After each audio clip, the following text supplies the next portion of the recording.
Welcome to the Deep Dive. We're here, as always, to cut through the noise and get you those critical insights, fast but also really thorough. Today we are tackling sleep, which, okay, it sounds basic, but the modern world seems to have, well, sort of rebranded it as almost a performance problem. Yeah, it's seen as downtime, wasted time even. Exactly. And you shared some fascinating sources with us that really aim to reframe this whole nightly process.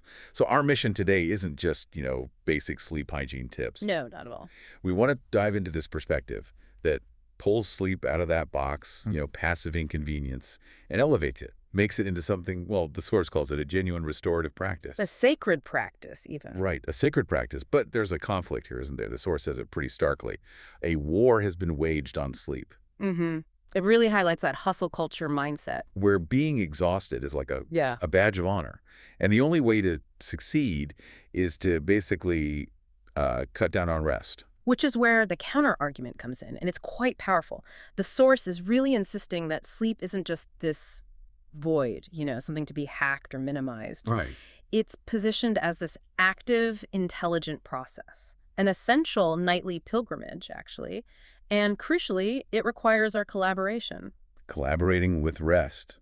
I like that. That feels like the key shift, doesn't it? It really is. So let's use the sources framework then. We're going to look at, 3 levels of restoration? That's right. 3 escalating levels. Okay, so the physical maintenance side, then the mental and emotional processing that happens sort of beneath the surface. Exactly. And then finally, this idea of profound spiritual insight that this practice can apparently unlock. Okay, let's unpack the physical first. Yeah. The source talks about this innate healing intelligence. So when our conscious mind finally clocks off, what's the body actually doing? Well, it's incredibly busy, actually. Think of it like the body's dedicated maintenance crew finally getting the space to work without interruption. Okay. When the lights go out, that crew clocks in. This is prime time for deep cellular repair.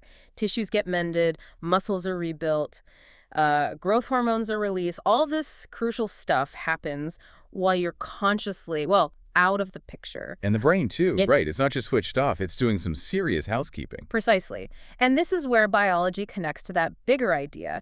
The source emphasizes the brain actively clearing away metabolic debris, the toxins that build up during the day. Like cleaning out the inbox. Sort of, yeah. Yeah. We now understand this is largely the lymphatic system flushing out waste products. If you don't give it that chance, that stuff builds up. Right.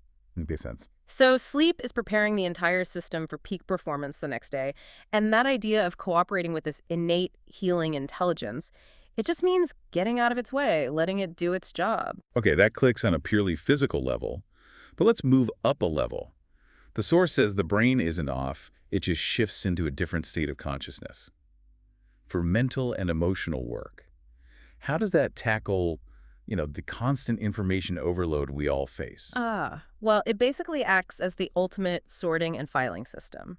While you sleep, your brain is diligently sifting through, countless experiences, bits of data, stresses from the day. So it's not just blank. Not at all. It's consolidating important memories. It's deciding what information needs to be kept and what can be let go, and it's strengthening those learning pathways. That feeling when you say, I need to sleep on it. Exactly. That's not just a saying. That clarity you sometimes wake up with, it isn't just random then. No, it's the direct result of some pretty profound processing. The source actually describes it as a nightly cleansing of your psychic and emotional energy field. Psychic cleansing. Okay. What that means in psychological terms is that your emotions, your unresolved conflicts, they get processed without the interference of your usual critical waking mind. Without the judgment. Precisely. So that challenge you were stuck on yesterday, it gets integrated overnight. And that allows for a genuine shift in perspective when you wake up. So physical waste gets cleared, and mental and emotional clutter gets sorted too, in parallel. That's a good way to put it. But then the source takes us even deeper into this idea of spiritual connection. This is where that sacred practice idea really lands, I think. It talks about the ego's grip loosening. What does that actually mean? Yeah, that's a really critical point, and we need to be clear about the language. Ego here isn't just about being arrogant or something. Right. It refers to the conscious mind, the part that plans, criticizes, judges. It's our sense of self, crucial for navigating the waking world, but it's also the source of a lot of anxiety and overthinking, Okay, so if that part, the planning, worrying part, goes offline during sleep, Yeah. what opens up? Well, the source argues that this allows for a much deeper communication, a connection between the subconscious mind, which holds our intuition, our stored wisdom, and what it calls the higher self. Higher self.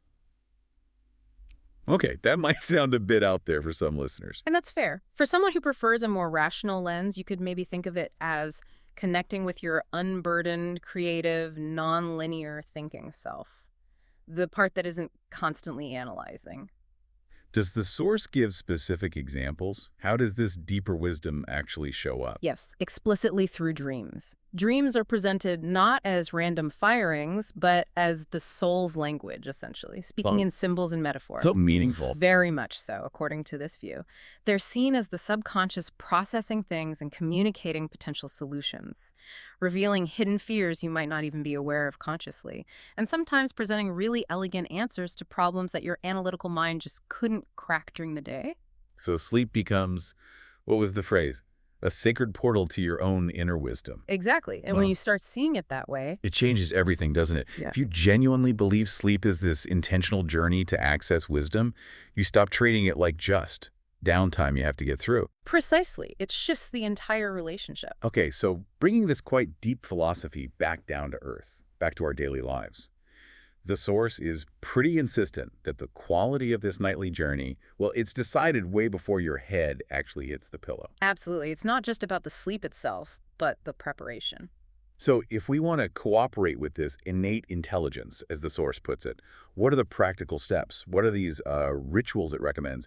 They sound almost radical in today's world. They kind of are, and we need to think of them less as just sleep hygiene hacks and more as, well, declarations, statements that your rest actually matters more than being productive 237. A declaration. Okay, so what's the first one? The first radical act really is honoring light and dark, which is a direct rebellion against our constantly lit, always-on world. How does that work practically? It means, say, an hour or two before you plan to sleep, you have to deliberately dim the lights in your environment. Not just mood lighting. No, it's functional. Yeah. It sends a crucial signal to your brain, the environmental cue to start producing melatonin, the sleep hormone. You're consciously telling your body, okay, the day is winding down now. You're starting that collaboration. Okay, dim the lights. What's next? Probably the hardest one for most of us. The source calls it the digital sunset. Yes, the devices. They are positioned as the primary antagonists to this whole sacred practice. I can see why. Definitely, that hour before bed has to become a screen-free sanctuary. It's not just about the blue light disrupting melatonin, though it does that powerfully. What else? It also tricks that very ego we talked about, the planning, comparing mind into thinking it's still daytime. It encourages more thinking, more scrolling, more anxiety. Right, keeps the brain buzzing. Exactly. So deciding to put your phone away properly at, say, 9 p.m., in our kind of hustle culture, that's a genuinely countercultural act, a real declaration. Okay, environment managed, lights dimmed, screens off. But what about the mental chatter? The stuff still swirling around from the day. The source says we need to gently release the day. Yes, this step is crucial, especially if you want to access that deeper insight we talked about. The recommendation is about 10 minutes of journaling. Just a brain dump. Sort of, but with intention. Yeah. It's not just listing tasks for tomorrow. It's about externalizing the ego's leftover worries. You write down the anxieties, the to-dos, maybe unresolved conflicts. Get it out of your head and onto paper. Exactly. The physical act of writing it down allows the conscious mind to sort of release its grip on those thoughts. This frees up your subconscious to engage with deeper processing right away when you fall asleep, instead of, just replaying your grocery list or that awkward conversation. Makes sense, but you don't want those worries to be the very last thing on your mind before sleep. Yeah, absolutely not. That's why the source insists you follow the release with appreciation.